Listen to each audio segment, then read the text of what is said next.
We open with a group of people sitting around a bonfire. Two of them, named Ave and Heron, are messing with one another as Heron wants to hear a story.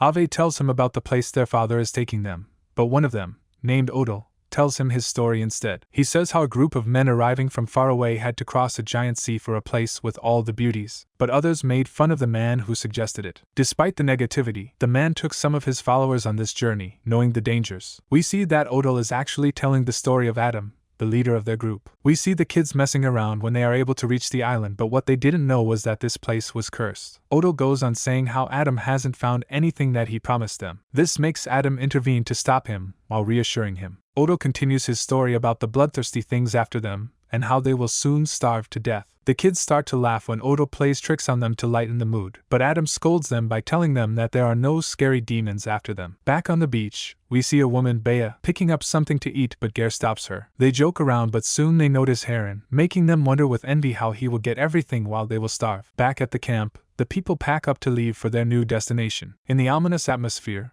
we see them on a long journey. Soon they go hunting for food following the blood trails. They come across a dead animal, but Adam tells Gare not to tell others about it as he is unsure of what exactly killed the animal and this information may scare them. Now preparing to camp, Odell tells Adam how they are too exposed, but Adam, being an arrogant douche, tells him he doesn't need his advice. As everyone is sitting, we see Bea start to bleed from her womanly parts, so Ave takes her aside to tell her how it is normal. We see that Ave looks worried about her own child while she tells Bea she has become important to Adam as she has a purpose now. Later at night, while everyone is sleeping, Bea wakes up hearing someone approaching them. We see a tense scene where she realizes Adam is watching her, making her hide a weapon to defend herself if needed. The next day, they venture through a misty place. Adam stops when he hears Heron calling out for him, but no one answers when he calls back. Scared, Adam sees someone looking at them from afar. Just then Heron appears out of nowhere, surprising him. Later on, they take a break to rest while Adam and Gare go to hunt. Looking at the landscape, Adam decides that they will not be passing through the forest, but Gare is skeptical about it yet still agrees. Back at camp, we see Ave crying in pain as she needs food for the baby. After getting scolded again, Heron quiets down as Bea goes away, making Gare look worried about what will happen. While doing her business, Bea hears rustling and creepy sounds when suddenly Adam approaches her acting like a pervert, telling her how Ave may not live, making Heron his only heir, but he wouldn't mind more. He tries to force himself on her but is interrupted by a creature which makes them run back to camp where everyone gets on alert for any attack. Out of nowhere, something snatches Heron, making Adam go after him, but he is stopped by Gare, who tells him that he will die if he goes alone. The next morning, Adam leaves for his son, but Bea refuses to follow him, looking traumatized by what Adam tried to do to her. Having no choice, Bea along with others follows Adam. They come across Heron's stained coat, so they move on searching everywhere. They arrive at the edge of the forest, and despite Gare's warning, Adam enters it, forcing others to follow him. They run deeper into the forest while it's getting dark and come across dead bones and remains of animals. Just then a creature shrieks and roars, making them run the hell out of there as it starts to follow them. They stop on Adam's command while Bea rushes to start a fire as it gets dark. Being successful in her task, Bea confronts Adam,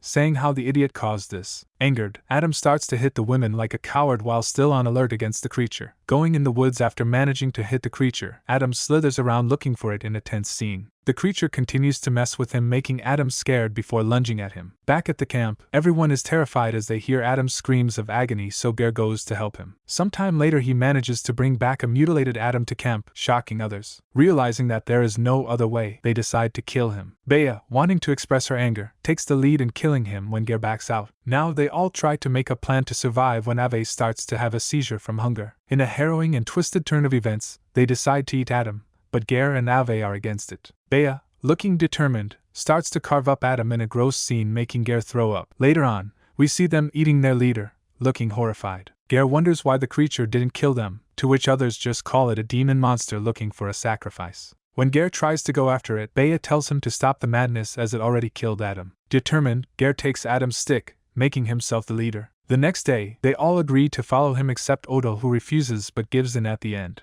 They venture through the woods looking for a way out, but no matter how much they walk, they come back to their starting point. They change up plans as we see Odell start to put the blame on Bea, saying she made the monster come after them after she started to bleed. Suddenly, Ave and Odell lunge at her, but Gare tries to save her, which ends up getting him hit and passing out as others drag Bea to the forest. They offer her to the demon to let them go, but just then they hear the monsters scream, making Bea run away, leaving Ave and Odal to deal with it. Out of nowhere, Odal, like a backstabber, stabs Ave so he can get out, but Ave, not being done, breaks his leg so the bastard can't leave either before she dies. At night, Bea tries to find a way out with the help of the Northern Lights. She comes across an injured Odal and decides to leave him to his horrible fate. The next day, Gare finally wakes up and gets up to leave but is startled by Bea, who tells him to stay quiet and watch. Both of them see a hideous-looking thing killing Odal. For some reason, Bea whistles before running away, making the monster come after them. We learn that she wants to attack it as she gets in position to strike it while a terrified Gare watches. Later on, we realize it is no monster but an old woman who starts to scream like a banshee before running away. Bea and Gare run after her to get out of the woods.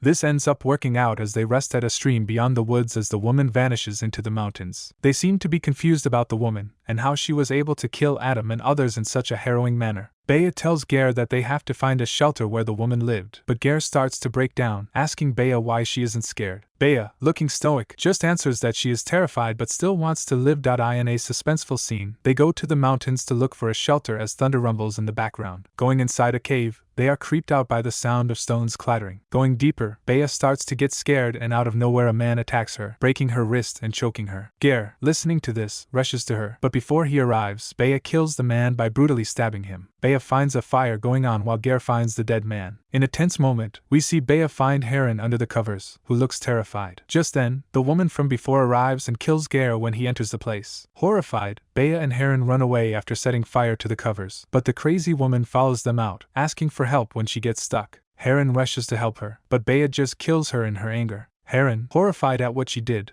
starts to shout at Bea while crying out for his father. Bea tells him how these people killed his father and others. At the end, we see Bea telling a story to Heron about a woman who killed the monsters but regretted it when she learned that they were just like her as they kept a boy safe and cared for a pregnant woman, which was Avenue. Bea starts to break down, realizing that she destroyed the only home she had a chance of getting. We see her and Heron burying Ave and Adam to honor them. Unsure, Heron asks her about their future, and we cut to see Bea saying that now they will try again, ending the movie.